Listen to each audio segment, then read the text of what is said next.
Ladies and gentlemen, wait, maybe I should turn my microphone up. Ladies and gentlemen, how are you? Day 11. It's in the books. We're done. We're done. It's over. We go to day 12 tomorrow. But first, I can tell you a few things about what happened today in the courtroom. So, unlike other people who may be covering this case, they are not in the courtroom. That's the difference. That's the difference, all right? Your friend Ping, who's right here, is in the courtroom every day. So I can show you some stuff, answer some questions if I'm allowed to, and show you what happened. Like tell you the evidence of what we got today. Hey Robbie T, how are you? Are you went to Japan? I didn't know. You went to Japan. Was it fun? I hope it was fun. You went to Japan? That's crazy. Hey DJ, how are you? You're the other DJ. I have another DJ, but that one lives in Texas. All right, day 11 in the courtroom. So today was actually a pretty busy day. This morning we had a continuation of Dr. Tom May. He is a mycologist. Then we heard from his colleague, Dr. Camille Truong, and she gave a little bit of, not quite as long as Dr. Tom, uh, only went for about 30 questions, about an hour. She was quite a short evidence. And then we heard from a guy called Darren Canty. Now, this is the one I think everyone might want to hear about. Darren Canty. Now, where does Darren Canty work? Well, he works for a group called the DASMA Group. And what do they do, Ping? Well, they are this transfer station where the dehydrator was located. We've all heard this thing. I think we've maybe even, read about it at some point. Well, now we get to hear from the people who actually work there. And his evidence was this afternoon. And I'm going to tell you a little bit about it. But after him, we had another doctor. This one's from South Australia. And it's almost like they wanted a independent third-party opinion. And they asked him. And his name is Dr. I think it's Professor, actually, but I'm going to say Doctor. Dr. Andrew David Bernstein, and he's from actually like South Australia. When I was having a look at like who he was, and because I was like, I've not heard of this guy. Who is this guy? I haven't seen him in any of my notes or anything. And I was researching, and he's from Flinders Hospital in SA, and he's quite an experienced doctor, and he gave a bunch of evidence this afternoon. So those are probably the two I'm going to focus on. I'm going to leave the mycologists out because I think we heard a lot from them yesterday. And I mean, if someone has a specific question from other coverage that they've seen and that you're like, hey, Ping, I saw this on the ABC, but I don't get what it means. Can you tell us more about what happened in that evidence with the mycologist? Sure, I could do that. The other thing I'll say is save all your questions until we get a verdict. If you have any questions at all, you're like, oh, I really want to know about this. I want to hear what Ping has to say. I want his opinion on it. Just write it down. And as soon as we get a verdict, we're going to do like a 5-hour live show. And I'm going to answer every question anyone has about the trial. Anything. As long as I'm legally allowed to tell you, which for 99% of the stuff we've heard, I'm allowed to tell you at the end of the trial. So go nuts. Ask me whatever you want, but not today. At the end of the trial, when we get a verdict, you can go then. But if you have a question about specific witnesses from today, and you're like, well, I saw something, and I was like, well, I don't really know what context that is in, I can answer that question. Okay? That's how it sort of works. Other than that, the same rules apply. No theories, no assigning guilt or innocence in the chat. As long as people kind of stick to those rules, we're probably okay. We're probably okay. So it's a luxury to have the live chat open. It really is. And I'm happy we get to do it, but we all got to play by the rules. Hey, Quiet Observer, how are you? I watched on replay yesterday. Thank you for the great show. Thank you. And thank you. Hold on. Before we get into it, because it's going to be like just reading for about an hour. Where is it? Thank you to the 123 new subscribers over the last week or so. I really appreciate it. That's been helping me out with my statistics a lot. And it tells me that I'm on the right track and that we're doing the type of content that people want to hear about. Sorry. Um, yeah. Shall we get going? We've got a lot to cover. We've got two very deep witnesses to get through. You watched a little bit in Japan. It's all right, Robbie T. They're all recorded. You can go back and watch them, or you can wait till the end and then I'll answer whatever question you have. Of course, I will. Anything for Robbie. Anything. I'll do whatever I can. All right. So I want to start with Darren, and so it starts like in any other witness questioning, they sort of go through a routine. And the way the way this routine works, it works for every witness that comes up and gives evidence. And they sort of say like, "Well, who are you?" And he's like, "Well, I'm Darren Canty." And they say, "Well, what do you do?" And even though everyone knows it's all on the list and they've interviewed him before, but it's just sort of for the record. They just want to make sure they got the correct person. They wait, hold on. They're like, wait, we got the other Darren Canty, the other one, the one that works with kangaroos. No, that's the wrong one. We want the one that works at the transfer station, not the one that works with kangaroos. So they're just trying to make sure it's the right guy before he gives evidence. So they sort of go through this little routine, and it happens with every witness, and they ask them to take an affirmation or, a what's the other one called there? You can have an affirmation or I can't remember, but you can either have one that has a deity, God. You can say like, I swear to God, I'm going to tell the truth, that type of thing. Or you can have like an affirmation that just affirms that you're going to tell the truth in front of the judge and the court and stuff like that. So it starts with that every time. And then they sort of go into these questionings. They sort of say like, can you repeat your name? He says, I'm Darren Canty. And they say like, what is your occupation? He says, I'm an operations manager. And they say, for who? And he says, the DASMA group. And they ask him, well, were you working there in August 2023 when all this went down? And he says, yes. And they say, so the DASMA group operates a number of facilities, including the Kunwara. Kuwara is the way I've heard it pronounced today. Kuwara, you kind of don't say the N in it. Kunwara transfer station and landfill. And he says, yes, that's correct. And they say, what's the address of that landfill? And they say it's Inverloch and Kunwara Road. Kunwara. So, and then they say, were you contacted by Victoria Police? It's never the thing you want to happen at work, right? Be contacted by the police. Well, he was. And he says, yes, I was contacted by police. And they say, were you informed that they were making inquiries regarding a person attending the transfer station and landfill on the 2nd of August, 2023? And he says, yes, that is correct. And they say, as a result of that inquiry, what did you do? And he goes into it. And he says, as a result of that inquiry, I looked at the video footage that we had from that day and I made a copy of that footage and I passed it on to the person that I was in contact with.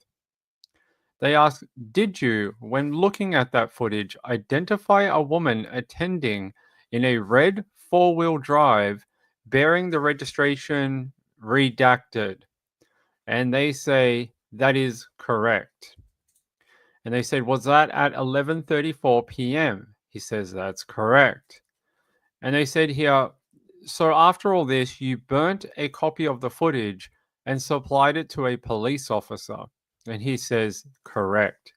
And they say, but can I now show you a piece of footage? And they ask him if he can see it. He says, yes. And the recording was played to the court. I can't show you the recording. I may be able to get them at the end of the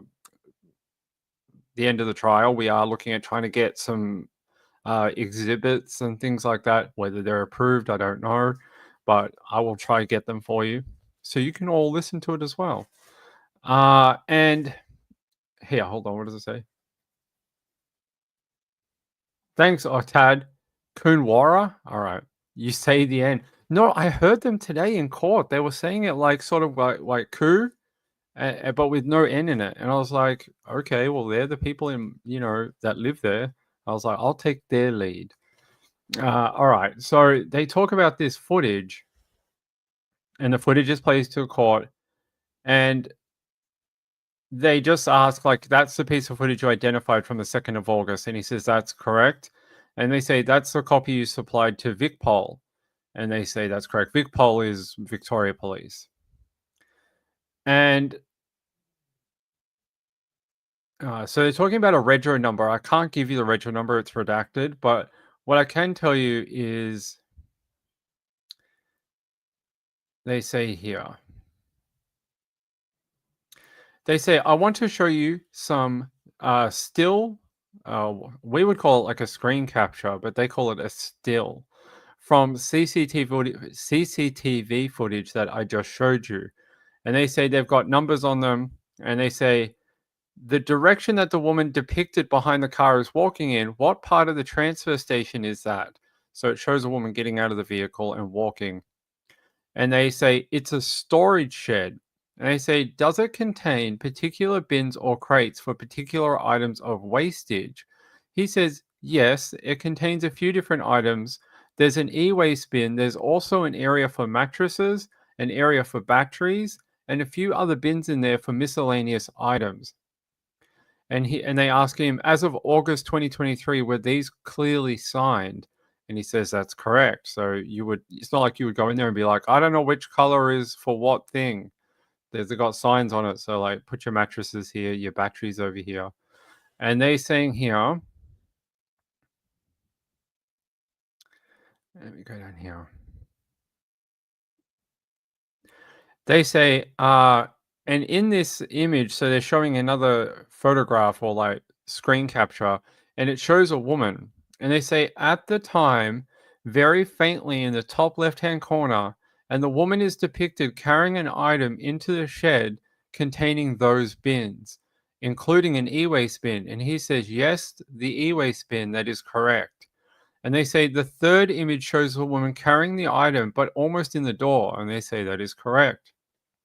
And they say, as a result of looking at that footage, did you ask an employee named Gene to do something? And he says, that is also correct. They said, what did you ask him to do? And Darren replies, I asked him to go and have a look in that bin and see if he could see anything that matched the description of what I could see in the images. And then they said, then what happened? And he said, he called me back and sent me a photo of what he could see in the bin that matched the description. And they said, how did he describe it, when he found it? And he says, he said it kind of looked like a microwave slash dehydrator. He wasn't quite sure because he couldn't get it out of the bin. And they say down here, you were contacted by police on the 4th of August and they asked you to make inquiries about some footage from the 2nd of August. And he says that's correct. They say you conduct the search, find the footage, which they just seen. And he says yes. And they say then you go back, then going back to the 4th of August, 2 days later, after the 2nd. And they say, is that the same? Is that the same day that you identify the footage that you get your employee to go down to the bin? And he says, yes, that's right. And they ask him if they can show him a photograph. And it's a photo of the dehydrator. And they ask him, that was the item the worker called Gene found in the bin on this particular day. And he says, correct. And it's a photo of the dehydrator. What we saw was a photo of the dehydrator in the e-waste bin. So this is this dehydrator that everyone has been, well, talking about, I guess. And they continue with the same. I'm not. I tried to play my own live stream. Good work, YouTube. Good work. And they say here, and they ask him here. Now, on the same day you did that, uh, they say, did you do a search of the business records for a transaction in relation to this woman coming into the tip? And he says, that's correct. I was contacted earlier that morning on the 4th of August by Sergeant Collier. He provided us with the time and date of an FPOS transaction. And they ask about this FPOS transaction. And he says, correct. From that point, we looked in our records to see if the transaction did occur at the station, and we were able to gather the information of a vehicle rego, so vehicle registration, and the time it came into the facility. And they show the court a transaction record for the 2nd of August, 2023. And it's just a receipt, basically. They sort of go through it and they just say it was recorded of the 2nd of August 2023 at 11:34, and it's an FPOS transaction.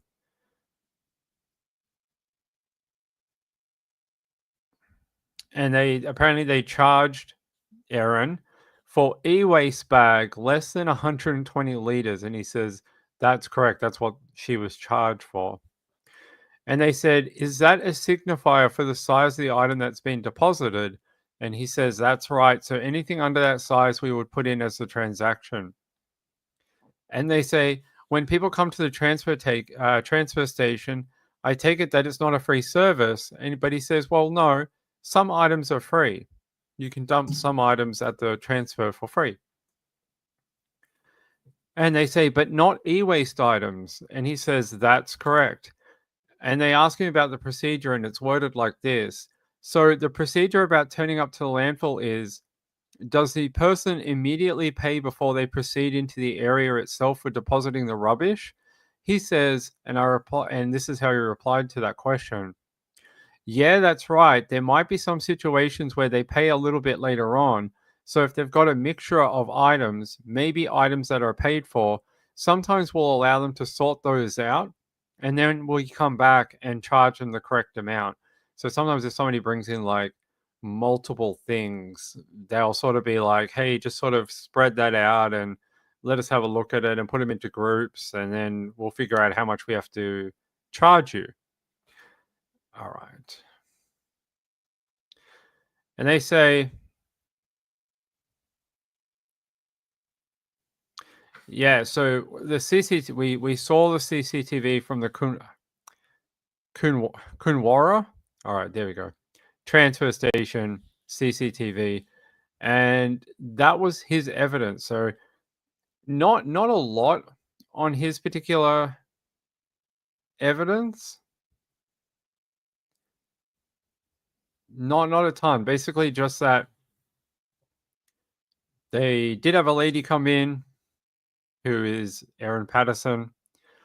She deposited this dehydrator, and that they were able to find it on CCTV. They had a FPOS transaction for it, and they were requested from Victorian Police to sort of undertake this search, and it was successful. They were able to find it. They were able to, get video and the item and a payment receipt. So that was his evidence. Very quick. He was not a very long witness today.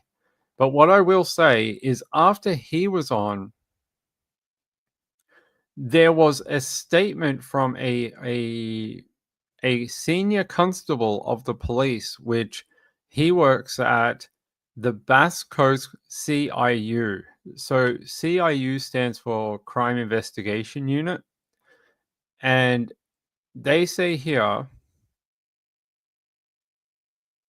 he says here in his evidence that at 3:30 p.m. on the 4th of August, I received a call from Homicide Squad leading detective Senior Constable Eppingstall requesting me collect an item from the Kunwara transfer station I was provided with a description of a food dehydrator and contact names for staff members at the transfer station.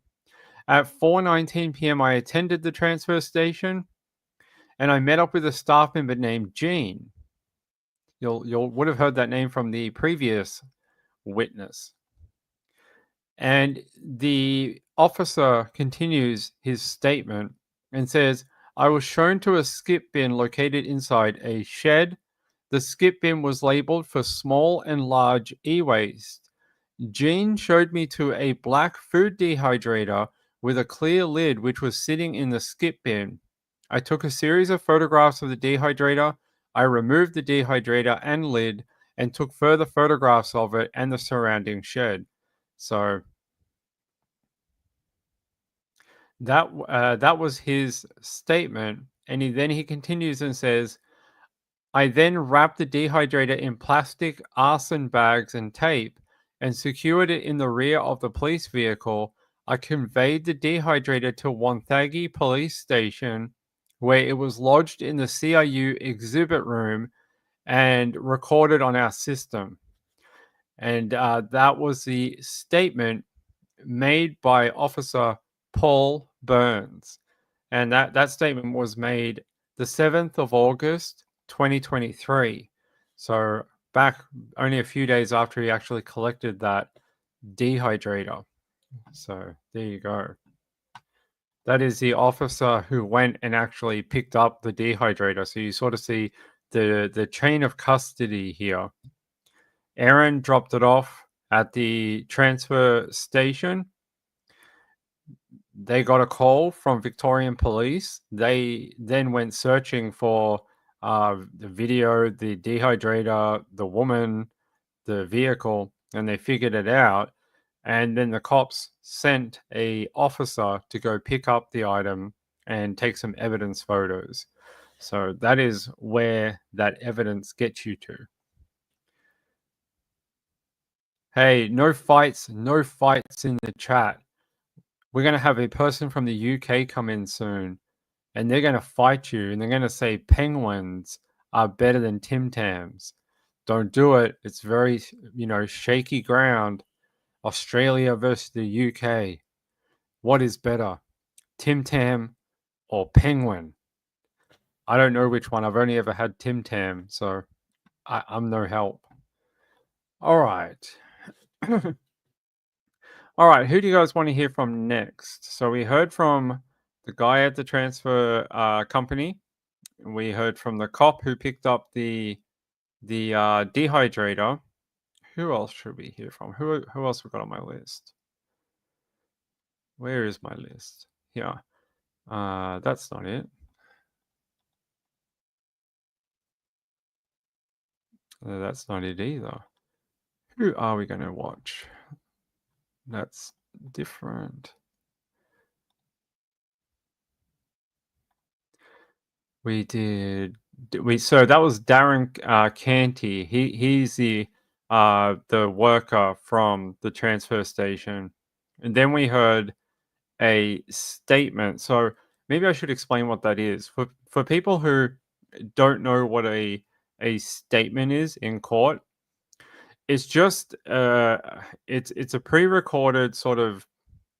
I'm guessing it's just a piece of paper or something transcripted onto Word, and then it is entered into evidence and normally spoken by the prosecution, or could be the defense, but normally the prosecution.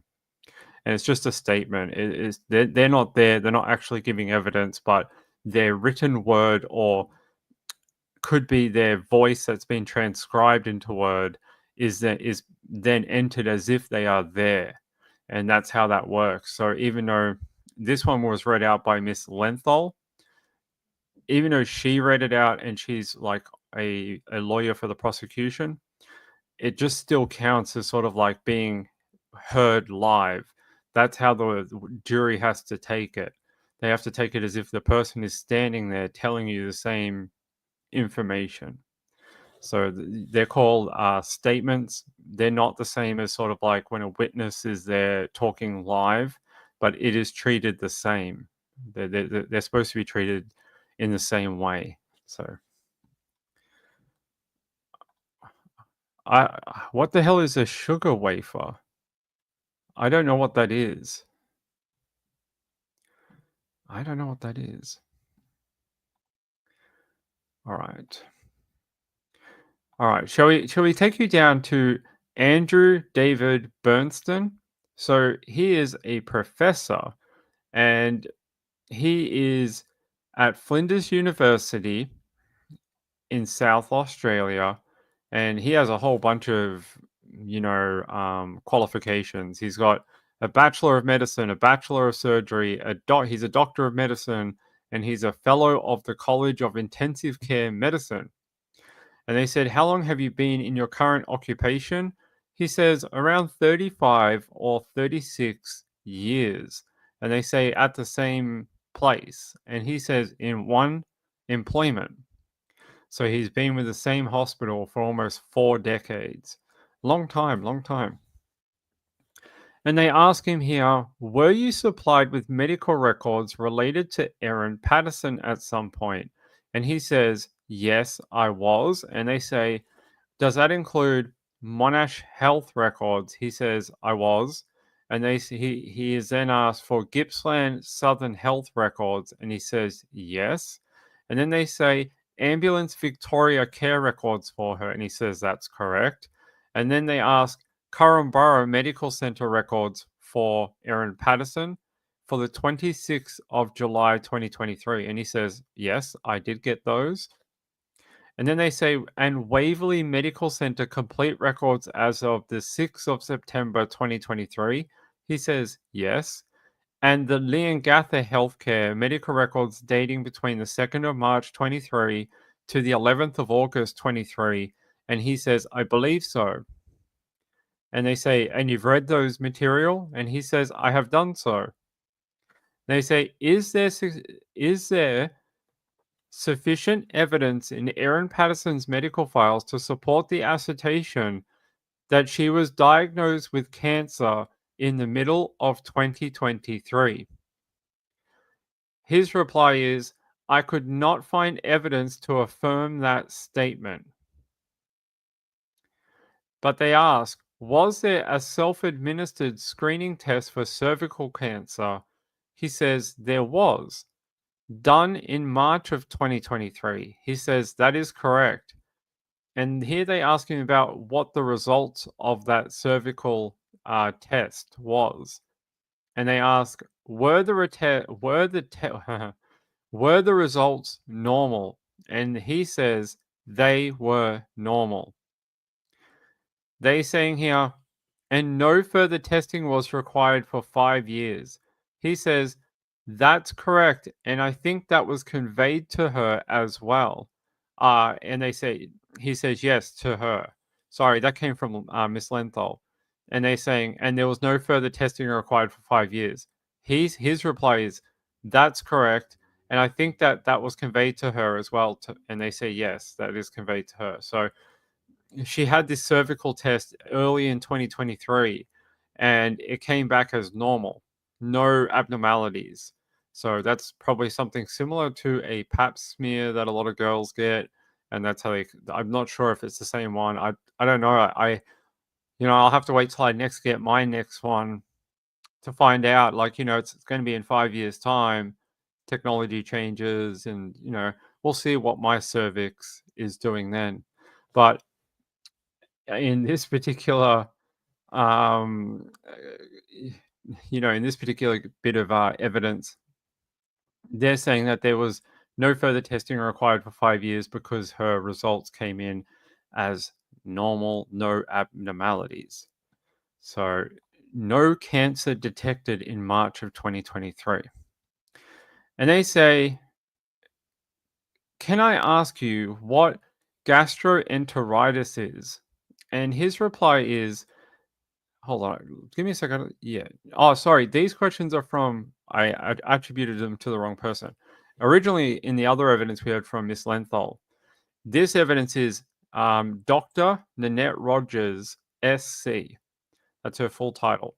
Dr. Nanette Rogers, SC. So these questions are from her. All right. And they ask here, what is gastrointestinal, like, or gastroenteritis? And he says it's a broad term meaning inflammation of the gastrointestinal tract. So, really, from the stomach to the small bowel, the small intestines, and the large intestines. And they say, what are the symptoms of gastro? And he says it normally talks about people who are having maybe vomiting, abdominal pain, diarrhea. And he says they're the three cardinal components. Uh, they ask him what are the causes for gastro, but he sort of says there's multiple causes. Could be bacterial, could be viral, could be protozoal. I don't know what that means, but that's what he said. And they say there could be non-infective causes. And then he says there's probably other diseases which look like gastroenteritis but may not be. And they said, okay, so it could be bacterial. He says, could be. And they said, could be viral. He says, yeah. And they say, could be neither of those things. And he says, yeah. So he's like, could be some things, could be other things. It's many different things. So they're saying, what does protozoal mean? And he says protozoa, and he says some of them maybe that you might find it's different form of infection. It's just a different classification of infection, that's all. So there's the doctory reply for you. And they say you can yeah, okay.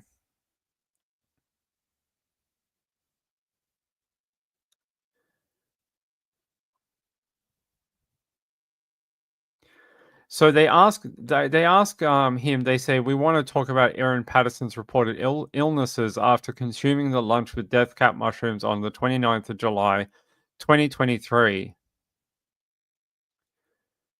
And they say on the 31st of July 2023, she presented at Leongatha Urgent Care Center at 9:48 a.m. He says yes. And they say, what did she complain of? So what did she present? And they say she complained of abdominal cramps, nausea, and diarrhea since Saturday evening, Saturday night. And they ask if she had normal observations. And he says generally normal observations apart from a heart rate that was initially 140 beats per minute. So that is higher slash a fast heart rate, which seemed to settle during the consultation. And they say, did the registered nurse Cespon at the Leongatha Care Center document certain bowel actions? And he said, I found that she documented three bowel actions, which were liquid actions around 10 a.m. And they said, so one at 10 a.m., one at 10:04, and one at 10:06 were liquid bowel actions. And they asked, and the first one, liquid medium? He says, yes, liquid medium. And they said, the second one, liquid medium? He says, yes. And then they say the third one was liquid small. And he says, correct. And they say references to volume. And he replies, yes, there were two more bowel actions documented at 10:15 and 11:50. And they say, please keep going with this description. And he says, so some blood results were taken at Lee and Gather at the time, and there was some point of care results, so blood tests that you might get immediately, and then some bloods were taken later that were sent for further testing. And they said, ah, and they asked him for any more like point of care tests, and he says they were documented at 10:21 and 10:26, and he says I haven't listed all the results from that, just the relevant ones, being that her lactate level was 1.2. So that is normal. That is a normal result for lactate. And then they ask about the hemoglobin, and he says the hemoglobin was a little high at 167, and the creatinine was 100, which would be at the upper reference range for that. Um, so there you go.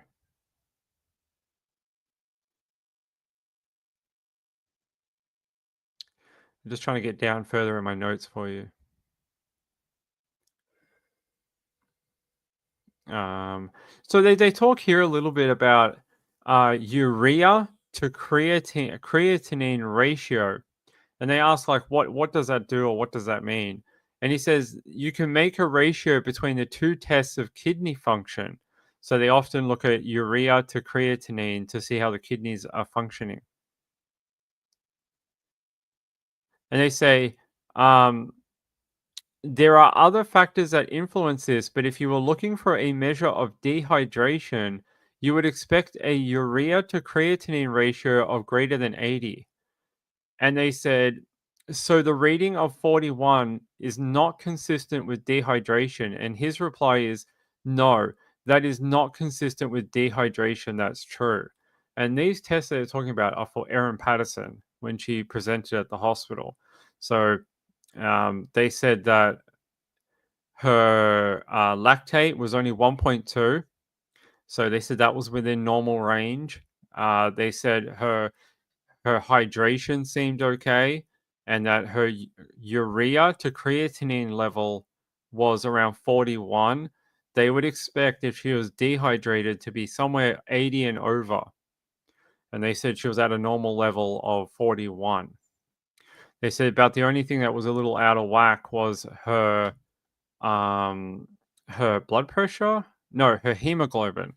And they said her hemoglobin was up in the 150s to 160, and they said that was a little high. But he does mention here, though, that it depends on the test and it depends on the machine. So he's like, at different hospitals and different places, they may test with a different machine or a different sample or a different type of sample. And he's saying that all of these also produce a different result. So he's like, sometimes it'll be like 100. Like I'm actually, I'll stop it there, and then I'll give you what I heard. And he's saying just vary between different things, and there's two different types of samples they can use. And if I can find the quote, I'll tell you. I'd rather give you the facts. From the notes, do they have it up here?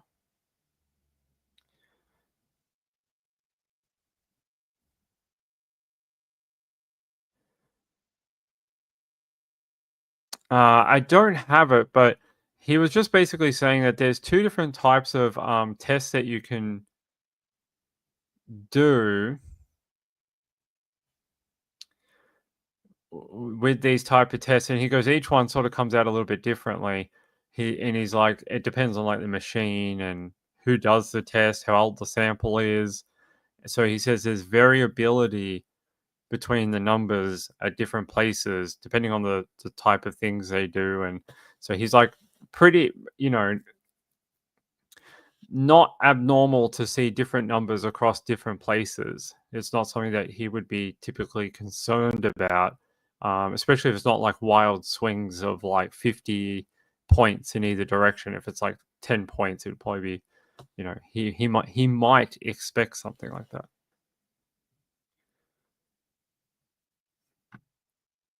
Hey, Penguin. Good morning. D morning might. I don't know what that means. Is it a code for Cicada 301? I don't know what we do with that. We may have to go on a treasure hunt across the world and decode it. Sean, hey Sean, hit the like button to help the channel. Let's hit 50. I think we almost hit 100 likes last night. So if we could do that again, if we could do that every night, we do the recap, that would help. Okay, let's continue. Okay.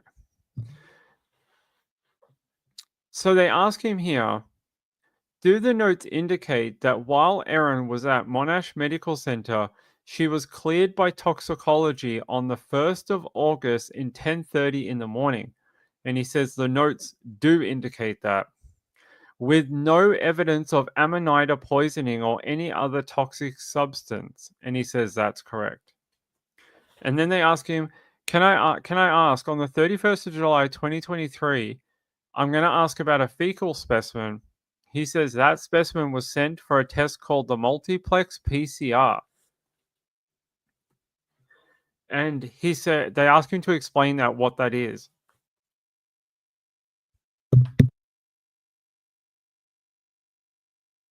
Sorry, I had to cough and I don't want you guys to hear it.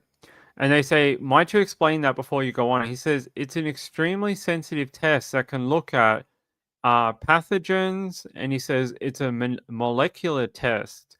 It looks for a variety of bacterial pathogens such as Salmonella, Shigella, or a variety of other pathogens, Clostridium, and he says it tests for viral pathogens like norovirus or rotavirus and protozoa.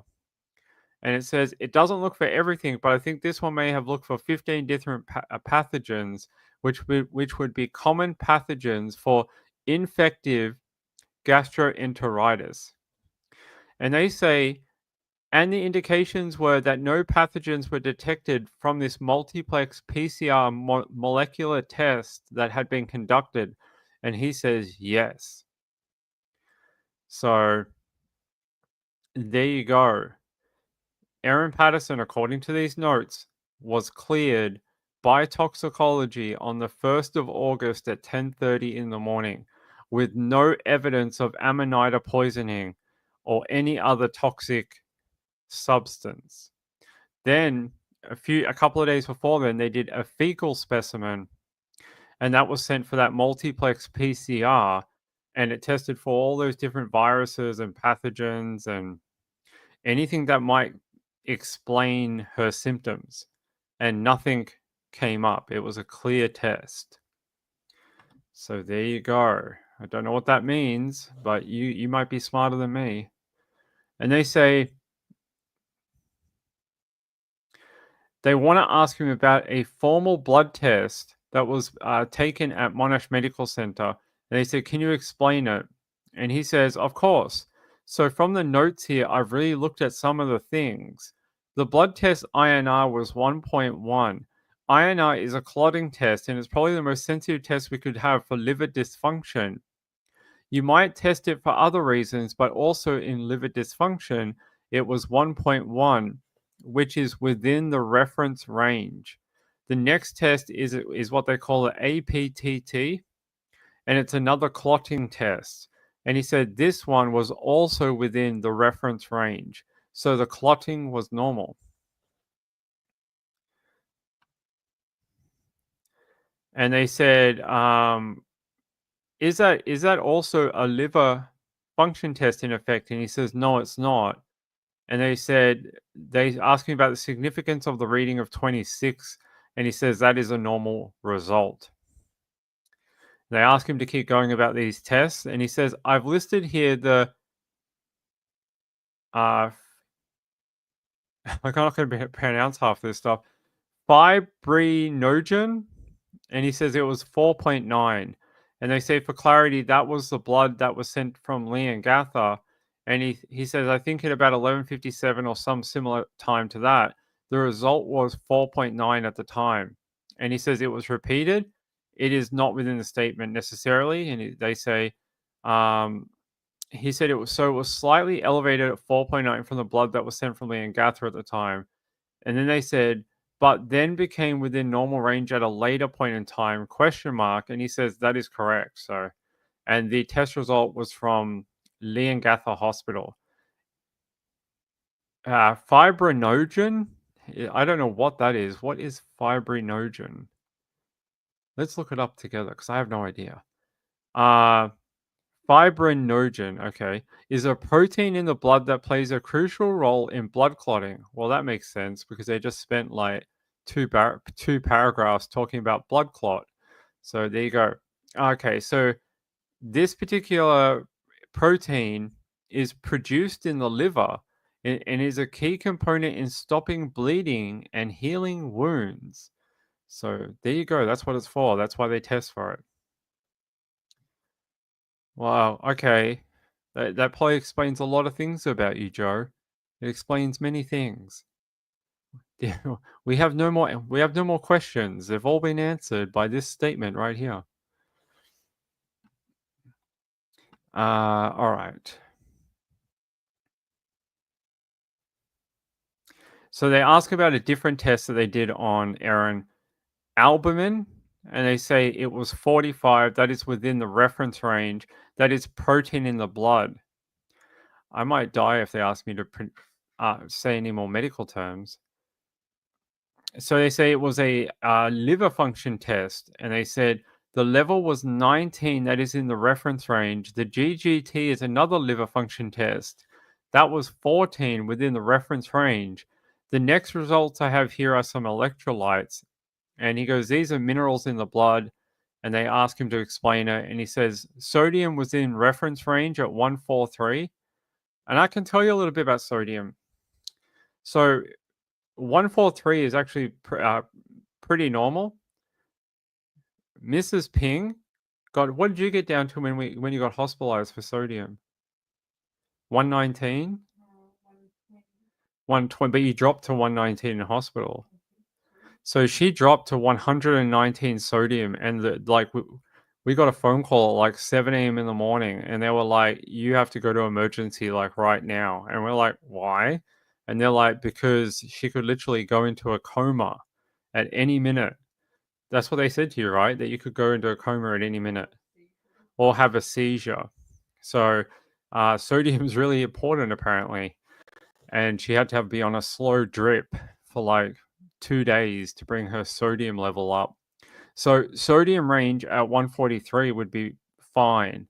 Anything over 135 they consider okay, not great, but just okay. So at 143 they'd be pretty happy with that. And they said chloride was within the reference range at 403. And they said by this time, the urea, which we can use as a kidney function test, was 4.3, not much different, was within the reference range. The creatinine had fallen to 69, which was well within the reference range, and the hemoglobin was 152, which was within the reference range at Monash Medical Center. And then he says again, we need to think about gender. And he says, so men tend to have a slightly higher hemoglobins than women. So as a clinician, that is still a bit high for me and needs to be looked at in relationship to normal hemoglobin. He said the white cell count was within reference range at 7.7, and platelet count was within reference range at 281,000. And they ask about the calculated urea to creatinine ratio, and he says that was 62, again, not greater than 80, so not consistent with dehydration. And they ask about the bloods at Monash, which were subsequently taken around 4 p.m., and they say, were consistent with these results. And he says, yes, that's correct. So bloods that were taken at Monash again later on end up being very similar to what we just read out, all within reference range, maybe a couple of things slightly high that they probably want to look into at some point, but mostly pretty normal. And they say, in a significant diarrheal illness, what might you expect to see as a clinician? He says it depends on the severity, but if you get significant dehydration, then you may get signs of shock, so low blood pressure, fast heart rate. You might see evidence of kidney dysfunction. You might see an elevated urea, elevated creatinine. You might see potassium loss as a result of diarrheal illness, but that would be the main things that we look for. And they ask, are those electrolyte disturbances? And he says, yes, correct. And they say, what about the absence of an elevation of urea to creatinine ratio? He says, I think that's not universal. I said I'd give preference to the elevated hemoglobin on that. It would be nice to see both of them move together, but I'd give preference to the elevated hemoglobin over that if I was to make a comment on it. And they ask him, so to summarize your evidence, apart from elevated fibrinogen and various low levels of potassium from Monash Medical Center, there was no other abnormal results documented for Erin Patterson. And he says, and they say, and the elevated hemoglobin. And he says, and the elevated hemoglobin, yes. So just those couple of things, but the rest were normal. And he says, the elevated fibrinogen is, they say, is that consistent with acute illness? And he says you would see it in an acute illness. You might see it with stress. So, and they asked for a different definition of acute in today when they were talking about this, and they say another word for it might be sudden onset. And they said, so the elevated fibrinogen is consistent with sudden illness. And he says, yes. And they said, but the results decreased to 4.0 when repeated at Monash later. He says, yes, that's correct. And I think that a level of 4.9 is, he said, it's a marginal elevation. This is not a big elevation that you might see with sudden severe illness. If you had a significant operation, you might see a level that is twice that. It might be 8. So there you go. There you go. I just want to see if I've got anything else about the tests here.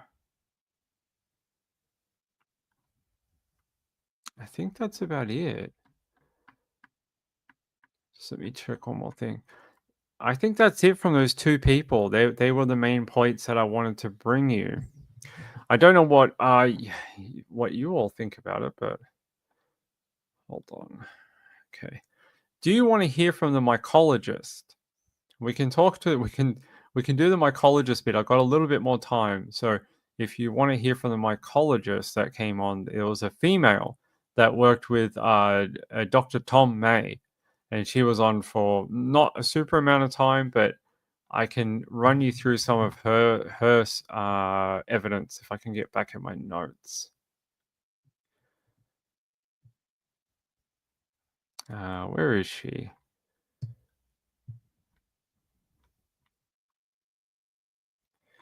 Let me see if I can get down to it. No, that's not it. So, Dr. Tom May was continued to be cross-examined during the morning today, which was a continuation from yesterday. So, yesterday afternoon, Tom May ended up being under cross-examined, and it sort of ended early, so they continued it this morning. You guys want to hear from the mycologist? Okay. All right. Let me have a quick drink, and then I'll start. Otherwise, I'll start spitting at the microphone. Hold on.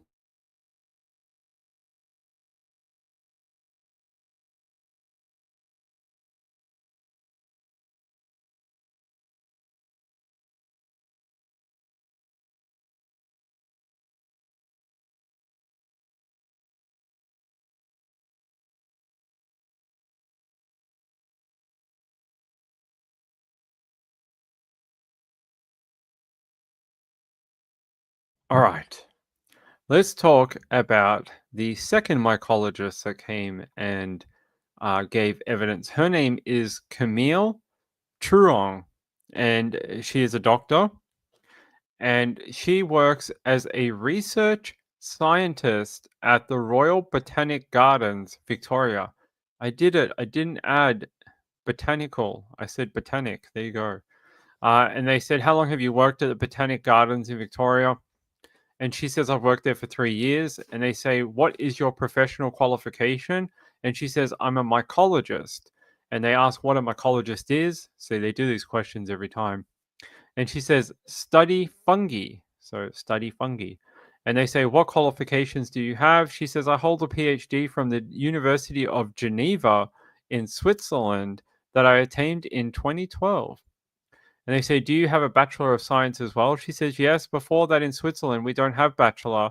We have what is called diploma, which is equivalent to a master's, which I did that at the university in Switzerland. And they said, your speciality is mycology? And she says, yes. And they say, how long have you been conducting research in a particular field? And she says, my PhD was in the field of mycology, which I started in 2008. So I would say about 15 years. And they say the Royal Botanic Gardens in Victoria has a contract with the Victorian Poisons Information Centre. Is that correct? She says, yes, that is correct. And I'll identify who's asking these questions. So this is Nanette Rogers, SC again. So this is the lead prosecution on the prosecution table. So she's done a lot of the questioning, although sometimes when she is unavailable or not there, there are a couple other people that have asked questions. So Miss Warren is one of them. we've heard from Miss Warren before. All right. Let's get down deeper into some of her evidence that she gave today. They just ask her, like, are you a colleague of Tom, Dr. Tom? And she says, yes. And they say, he and you are part of a team of the on call mycologists. And she says, yes, exactly. We took turns every year. And then if I'm on leave or if he's away, then I can take charge instead of him. And they ask about the number like that they get called on, and she says it's not a public phone number. She says only VPIC has access to this number. So she says there's only like Victoria Poisons Information Center. They're the only ones that call them. Like the public doesn't really ring them. It's just that one information number that tends to call the mycologist if they need help. They're sort of like, hey, someone ate a plant or a mushroom or something, and they're like, hey, we need to call the mycologist. So it kind of works like that. Um, so they talk about a doctor that we heard from the other day. That's Dr. Laura Muldoon, and she is the toxicology registrar from Monash Health. And they say, "Did you receive a call from her?" And she says, "Yes, that's correct." And they said, "What did she tell you?" And she replies, "She told me they had a case with 3 people who were sick and hospitalized, and that they had consumed a meal which contained mushrooms, and if I could help identify those mushrooms." And she says, "Did she indicate how many patients there were?" And she said 4. And then they said, "Did she describe the symptoms of what they were presenting with?" And she says, "Not in detail." They say, "Did she say there were symptoms appeared to be of mushroom intoxication?" And she said, "Yes, she did." And they say, "Did you respond to what she was telling you?" And she says, "Yes, I did. She sent a photograph of what appears to be a meal. And I had looked at the photographs and I told her, based on the photographs, I was not able to give an identification of the mushrooms." And they are showing a email to her, and it is basically from Dr. Laura Muldoon. And the subject is possible mushroom poisoning. And the time and date is July 31st, 2023 at 12:03 p.m. And the text is a photo of finely chopped and cooked mushroom as discussed. And then there's a photograph um, that they say that you received from Dr. Muldoon. And she says, yes, that is it. And they say, can I take you to an exhibit? So they had the exhibit shown to her. And she says, does that appear to be the same photograph as depicted in the email that I showed you? And she says, yes. And they asked, did you give particular advice to Dr. Muldoon about whether or not you could identify a mushroom from the image of the meal? And she replies, so usually with the toxicologist, when we discuss the case, we ask several questions that can help us identify the mushroom based on where it was found. So I asked her if she knew where the source of the mushroom or where it was found, if by any chance the person who cooked it also remembered what color it was before it was cooked. So that's the only thing I discussed with her. And then I told her that based on this particular photograph, I would not be able to give an identification. And then she says, did Dr. Muldoon indicate where the mushrooms or mushrooms had come from? And she replies, yes. She said they had been bought at a supermarket and from a shop. And she says, what kind of shop? And they say, and she replies, a Chinese shop, I believe. They ask, did you indicate whether or not poisonous mushroom could come from a shop or otherwise? She says, yes, I did indicate to her that if the mushroom were coming from a shop or supermarket, it was extremely unlikely and probably impossible to be death cap mushrooms because those mushrooms only grow in the wild, whereas mushrooms that you buy in the supermarket are cultivated, are grown in culture, and death cap mushrooms cannot be grown in cultures. They said, did you give advice on the likelihood or otherwise of death cap mushroom poisoning? She says, yes. I also told her that there was absolutely no sighting of death cap mushroom in Victoria during the last months. So, based on the information I received, it was highly unlikely to be a case of death cap poisoning. Did you advise her about whether or not death cap mushrooms can be cultivated or otherwise? She said, yes, I did. And the answer they're saying, and the answer to that question, she says, was that they cannot be cultivated. They said, after you've had this conversation with Dr. Muldoon, did she indicate to you that she would see if she could get a photograph of the actual food item displayed? And she said, yes, she did. And they say, was there a misunderstanding so that you left your place of work at the Royal Botanic Gardens that afternoon? And she replies, so I didn't hear back from her for at least 3 to 4 hours. And so I left the Botanical Gardens that day a little bit earlier because with one colleague, we need to get supply for work. I would say I left about 4 p.m. maybe. And at 5 p.m., I get a message from the person who was at the visitor reception center and they ask if that's a colleague of yours. She says, no, it's a person from the reception for the Royal Botanic Gardens who send a message. We have like a team messaging service saying that someone dropped a package for me as they were closing. So they said the item was left there inside the visitor center. They ask, after you got that message, did you in turn contact a colleague, a doctor called Rebecca? And they say, yes, because I knew she was still at work and we were supposed to meet later on. This colleague was also part of the walk that we were going to do the next day. So I asked her if she could, because the information center was closed and the botanical gardens was closed. So she had to ask a warden to open the door so she could retrieve the package and then bring it to me. And they ask, where did she bring it to? And she says, in my house. And they said, and Dr. Rebecca is also a research scientist at the Royal Botanic Gardens. And she says, yes, she is. And they say, was it the case that Dr. Miller did arrive with the package? And what was the nature of that package? And they ask, can you describe it, how you received it? She says, yes, it was a large Ziploc bags that contained food item. And they say one or two. And she says it was two. And she says, I believe they had a small label on it from the hospital. They ask, could you see through the bags? And she says, you could see a little bit, but it was not transparent.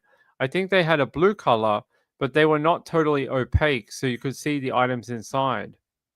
When you say items inside, was it food or otherwise? And she says it was food. Hold on, guys.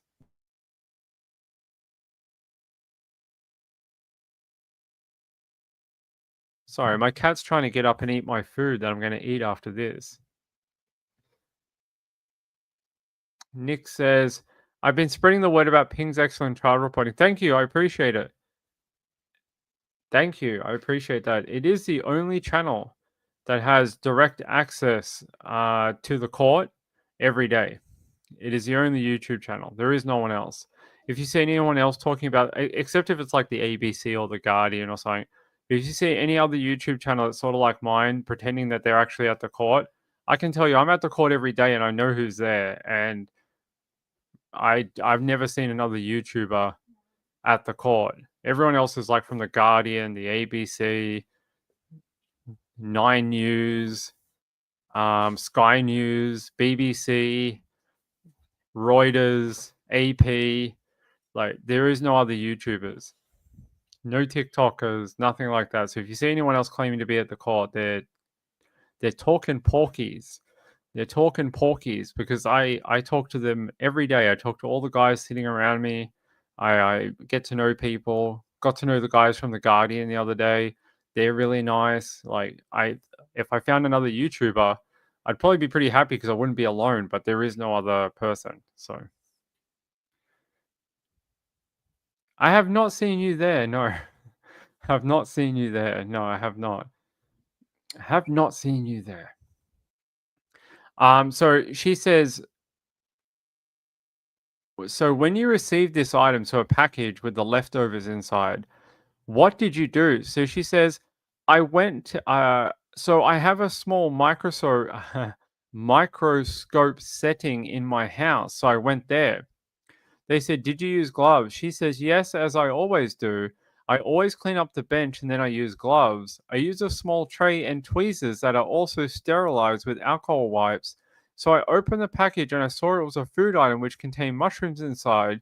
So I, with tweezers, I carefully picked out the little pieces of mushroom on the tray and then I studied them under the microscope.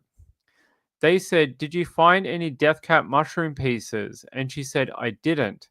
"And what did you do?" So she says, "I carefully took all the little pieces back in the bag and then I sealed it and kept it in the fridge."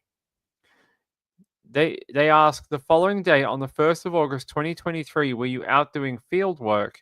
She says, "Yes, so that's why Rebecca was with me." And they said, "But in the meantime, you left the food in the fridge at home." And she says, "Exactly." And they say, "On the 2nd of August, did you take the food item from the fridge and bring it to the lab at the Royal Botanic Gardens?" She says, "Yes, this is correct."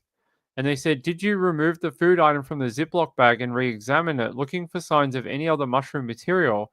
She says, "Yes, I conducted exactly the same investigation that I had done, but as a matter of being thorough, I wanted to do it a second time. So I did exactly the same as I did before. I used gloves and tweezers that I sterilized. I pulled out all the little pieces of mushroom on a tray, and then on top of doing my investigation, I also took photographs because we have a really good system for taking photographs under the microscope. So I also took photographs of the spores that I was observing, and then I put all the little pieces back again, and then I sealed it and put it back in the fridge in the lab." They said, "Did you find any signs of death cap mushroom?" And she says, "No, I didn't." So there you go. There is her evidence. There you go. There you go. That was her evidence. She was unable to locate any death cap mushroom. Where were the death cap mushrooms? I don't know. I haven't heard in evidence where they think they may have been. But interesting that the mycologist was unable. Maybe because it was cooked, maybe because it was blitzed up, I don't know. They didn't get to that in the, evidence, so we'll have to wait and see what exactly they're leading to with this type of questioning. So I think that'll happen.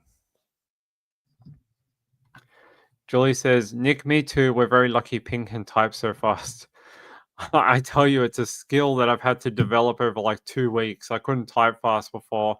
I was like this, like, "Hey, the doctor says this," and I'm like, by the time I got through the first like sentence, they're already like 10 paragraphs down. But since I've been there a few weeks now, I can type really fast, and the sort of hearing to typing has gotten a lot like quicker. So now when I just hear something, I just type it. Like it's sort of like a skill you develop, and I've become much better at it than on my first day. And if you saw my notes from the first day, they look very bad. But my notes now in like week 3 are pretty good, and I can actually do paragraphs and then separate and then take names and block it out and then get to the next thing. Um, so that's why you get so much more detail now, is because I'm actually able to type it fast enough that I can actually have it for the show at the end of the day.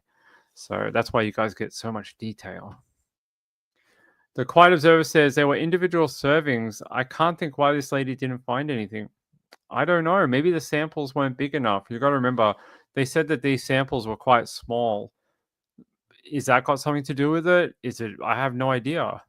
We'll have to wait for the prosecution. That's their job, right? They have to prove their case. So we'll see what more evidence they come up with. Hold on.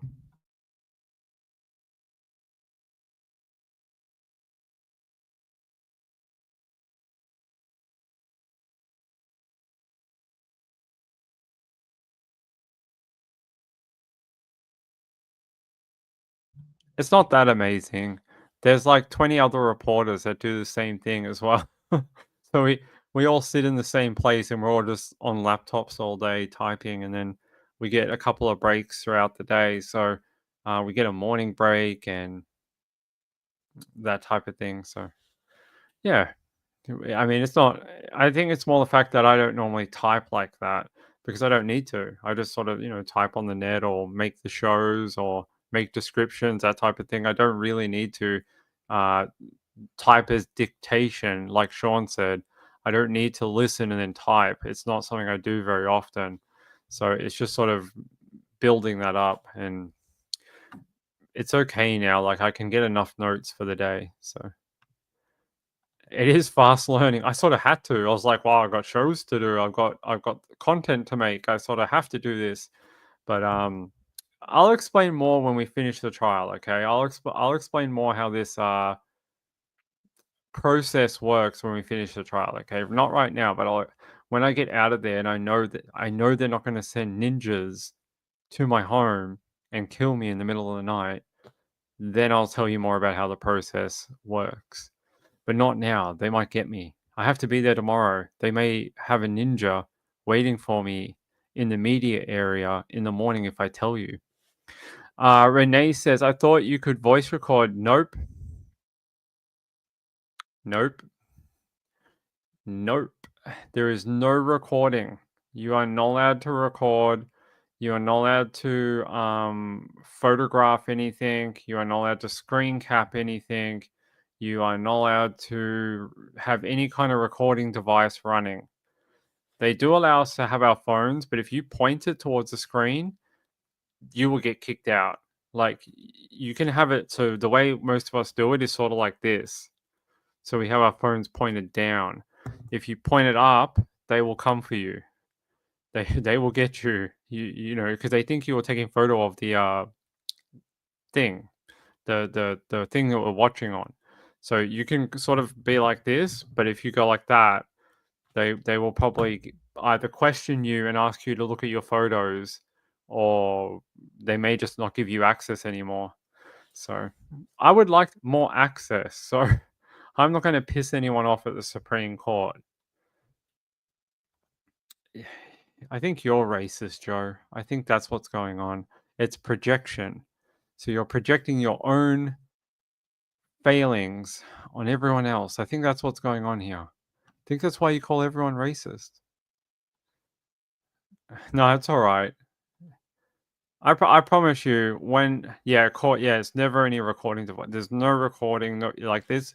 I tell you, in the room I'm in, so we have our screen that we watch the trial on and things like that. There's signs on either side of the screen that says don't take photos, like camera and like a big cross through it, and it's like no recording, no camera. So they warn you frequently about not recording because there's sensitive stuff, and that's why I'm saying maybe at the end.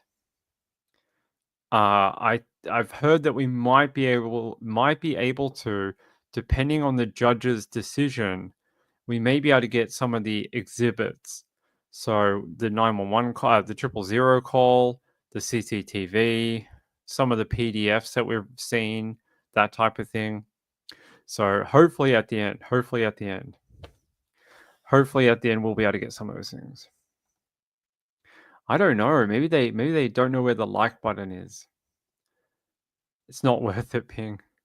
Yeah, it's not worth it. Definitely a ninja offense. It is. It is. I've not seen anyone that does that. Like I said, most of the time you're like they're not over your face or anything like watching you, but I think if they notice you doing anything weird with your phone, you would definitely get picked up. I think everyone just sort of understands the rules and everyone just sort of does their own typing. It's not hard. I mean, when you finally understand how to do it, you just sort of sit down in the morning and it's like, all rise. And then judge comes in and then they say, get the jury, and jury comes in, and then you sort of prep your notes, and then it's off to the races for the next 2.5 hours. And then we get a lunch break. And then you're like, oh my God, it's so good to have a lunch break.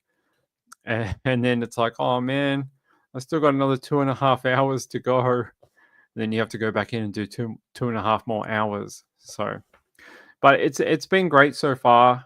It's gone fast. I can't believe tomorrow is Thursday of week 3.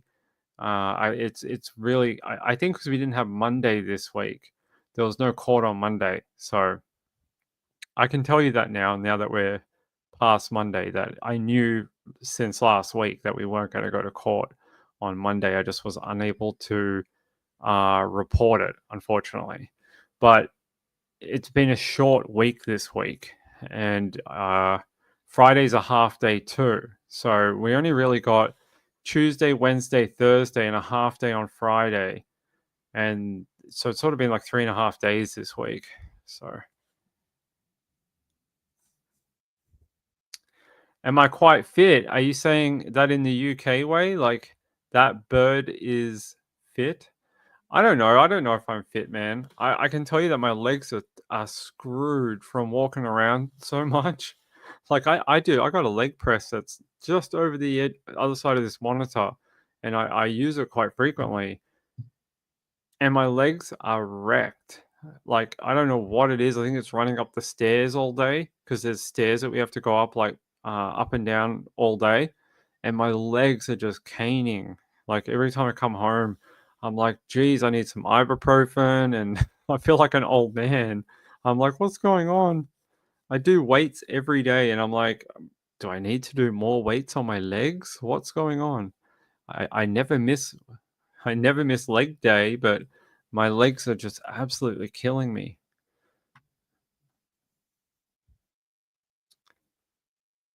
I did not know that. Friday is a half day for court, yes. I didn't know that. I didn't know that about ninjas. I'm gonna look out for the people wearing dark blue from now on. I think that's about it, guys. I think I've run you through most of the stuff today. So I ran you through. Wait, did we? Hold on. Camille Trong, yeah, Darren Canty, and Professor Andrew David Burston. He's from SA. So yeah, I ran you through the points from each one that I wanted to tell you about. So that is day 11. It was uh, we had a few witnesses and things like that, but they sort of moved very efficiently today.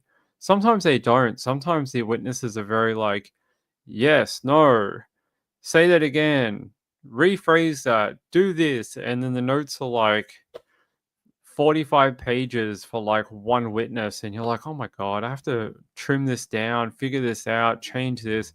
But today was actually quite efficient where it didn't need a lot of editing or stuff like that. So it was a good day for me at least. Leg end. Julie says, "I'll remember that. Yeah, remember that in case a ninja visits you." It's the sitting that's hard on the legs. You reckon that's what it is, JDR? Because I'm so used to being in this chair. Yeah, the chairs we have at court are pretty uncomfortable. I wonder if they do that on purpose because they want you to go. Maybe they don't want you to be there. They're like, let's give them the most uncomfortable chairs we can find so they don't stay here all day. So they leave early. Yeah, the chairs are pretty uncomfortable, actually. I don't like the chairs that we have. They're pretty they're just hard. Like there's no padding. They're like rock hard. Thanks, Ozzy. I appreciate it. Yeah, good night, Renee. Yeah, we're gonna get out of here in a minute. Joniel says, "Yeah, we can talk more about ninjas next time." Woman of Steel says, "I'll have to rewind. It's more fun live, but it hasn't been working with my sleep schedule." Hey, I'd like to thank all the people that have supported the channel, all the people who have subscribed and liked these videos. It will help. It'll help a lot when people hit that subscribe button, hit that thumbs up button. And to the other people who support the channel financially through the super chats or like Sean, all through the links underneath the video. So we have the links for the PayPal and stuff like that. Those people, I thank you very, very much. It's very kind and it does help out a lot. Julie Miller says, "Did you see the rubbish dump CCTV ping?" Yes, we talked about it a little bit earlier. I just not sure. It's like I described a little bit of it for you, and like I said, when we at the end of the trial, I hope to be able to get that whole video for you and show it to you. So I don't think anyone has it unless it came out. Is that the same one that came out? There was one that came out like a few months ago, but I don't know if it's the same one. I'll have to double check, but there was some video that came out before the trial. I don't know if it's the same one. All right. Lots to see after trial. There will be a lot of things that I've described to you, but you haven't seen, including there was a 17-page document that they ran through today with Dr. Tom. It wasn't crazy amounts of what I would consider like new information. It was more demonstrating how IDing of mushrooms is like very difficult. And this was under cross-examination. So they were running through all these photos from iNaturalist, and they were sort of asking Dr. Tom questions about it, like, what's this? What's that? How is this different to that mushroom? Could you mistake that mushroom for this mushroom? And they were, you can sort of see where they're going with this. If you get my drift, I can't. That's all I can say. But that was their cross examination of Dr. Tom earlier today. One of still says you're doing so well. So proud of you. I will be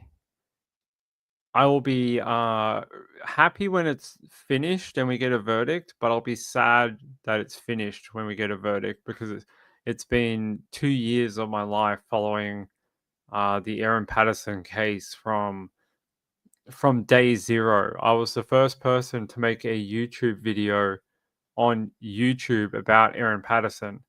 I was the very first. There was no other video.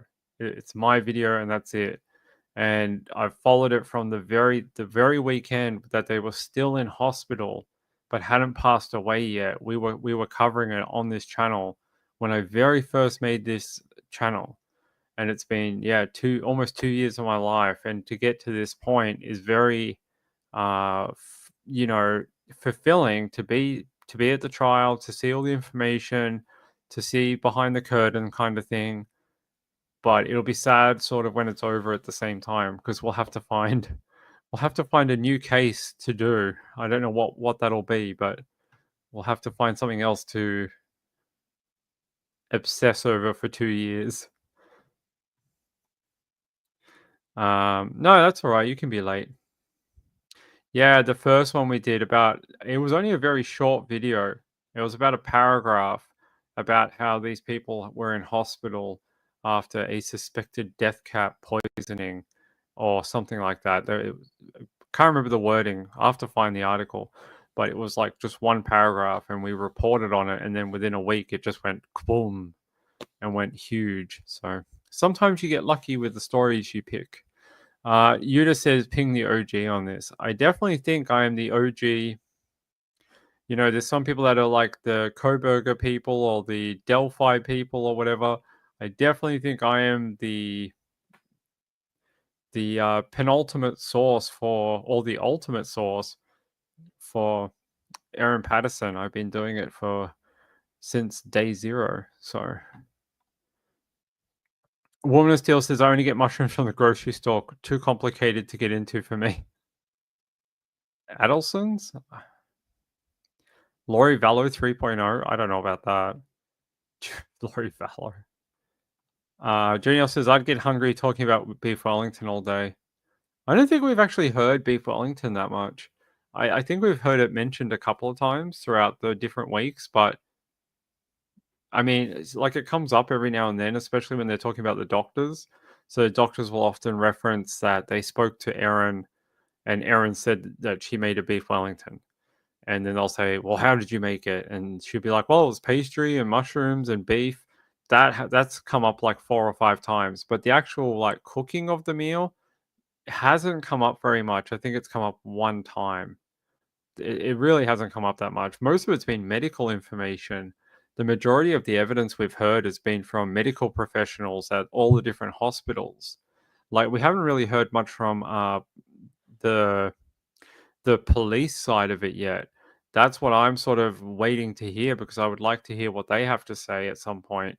But we haven't heard much yet. So I'm waiting to hear from these officers who did the investigation. So hopefully at some point that will happen. I don't know, but we haven't really got to that point yet. Hey, Ladybug. Ladybug said, did they mention how deadly is the mushroom? Like how much can cause death? I don't think they've actually provided like a sort of like an example. They just said that it's one of the world's most deadly mushrooms. I know in other sources of information, it says that even eating one could potentially be deadly, but they haven't really given us a quantity or quantified that in relation to the beef Wellington as of yet. Yeah, I know that's not quite how it works. It's if you ate one, it could kill you. Not that it will kill you. It's sort of like it could kill you. There's a bunch of varying factors and things like this. I think it's like the more you eat, the more chance of being, very sick. But one could kill you. What the LD50 on eating one death cup mushroom is, I have no idea. They haven't told us, but there would be like an what they call LD50, and LD50 is like if what is the death rate? If you gave it to like 100 people, what happens to 50 of them? That's sort of it's the what they call LD life death 50 rate. So I think that's what it stands for. LD50. Hold on, LD. Oh, yeah. Yes, so that's it. Sorry, I was explaining it a little wrong. LD50 is the lethality for 50%. So it's how yeah, 50% of the subjects or whatever given a certain dose or whatever, what is the lethality of it? And that's the what they call LD50. And that's normally used to measure lethality of substances, poisons, drugs, things like that. So, William Terrell, we can talk more about that another night. Yeah, I think that would probably be a better way of describing it. That a mature death cap would likely kill. I think they said that death caps are poisonous even when they're little. So even when they're like the before the universal veil breaks, like if you ate it, it could still kill you. So I don't think it needs to be mature or anything. I think it's always got the. They were talking about the other day these alpha toxins. They were talking about how what types of toxins are inside the mushroom, and they were saying that the alpha toxin is the one that is very deadly to humans, and that's the one that does all the damage. There's a few others, but it's this alpha toxin is the one that kills people. So LT50 is a sick Mudvayne album. I saw Mudvayne in 2001. In 2001 at the big day out, I saw Mudvayne live back with the original lineup. So there you go. Yuda says, I have something to say about, yeah, ask, well, tell me later. Tell me later. Yuda says, yeah, email me. If you have something you want to talk about in private, I'm happy to talk to you, but I can't tell you anything that's protected out of the trial, obviously. I can't do that or anything like that. But if you have a question that doesn't meet the rules of the channel right now, yeah, you could email me. I'll see if I can answer it. Let's see. The Quiet Observer says, but they only grow around oak trees. Yes. So we explained this the other night. They have a symbiotic relationship with oak family trees. And they were saying that, so this is chestnut, beech, and oak. They're the three that they normally grow around. And they connect to the root system of the tree and they live this symbiotic life between them.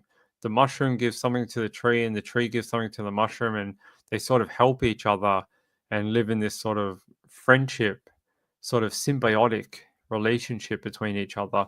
And that's why they sort of are found within 50 to 100 meters of oak trees, normally where you can see the root structure, they're normally not far away from there because that's how they live. And without one, you don't have the other. So death cap mushrooms need oak trees to survive. So there's no other way for them to be produced. They have to have an oak tree. So there you go. They don't grow anywhere else. It's not like you're going to walk into a field and be like, "Oh my god, a death cap mushroom!" Like, no, they sort of always are around these oak trees. So